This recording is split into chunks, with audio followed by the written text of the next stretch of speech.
திருப்பாவாய் பசுரம் 5.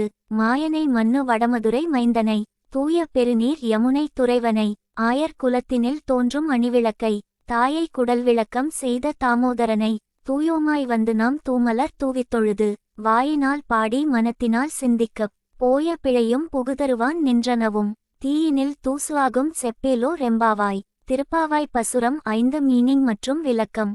பொருள்: வியப்புக்குரிய செயல்களைச் செய்பவனும் பகவானும் மதுராபுரியில் அவதரித்தவனும் பெருகியோடும் தூய்மையான நீரைக் கொண்ட யமுனை நதிக்கரையில் விளையாடி மகிழ்ந்தவனும் ஆயர்குலத்தில் பிறந்த அழகிய விளக்கு போன்றவனும் தேவகி தாயாரின் வயிற்றுக்கு பெருமை அளித்தவனும் இவனது சேஷ்டை பொறுக்காத யசோதை தாய் இடுப்பில் கயிறை கட்ட அது அழுத்தியதால் ஏற்பட்ட தழும்பை உடையவனும் ஆன எங்கள் கண்ணனை நாங்கள் தூய்மையாக நீராடி மனம் வீசும் மலர்களுடன் காண புறப்படுவோம். அவனை மனதில் இருத்தி அவன் புகழ் பாடினாலே போதும்.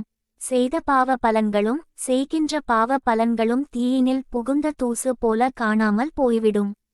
விளக்கம்: உன்னை பெற்றதனால் அவள் மற்றவராலே போற்றப்பட வேண்டும் என்பது ஒரு தாய்க்கு பிள்ளை செய்ய வேண்டிய கடமை.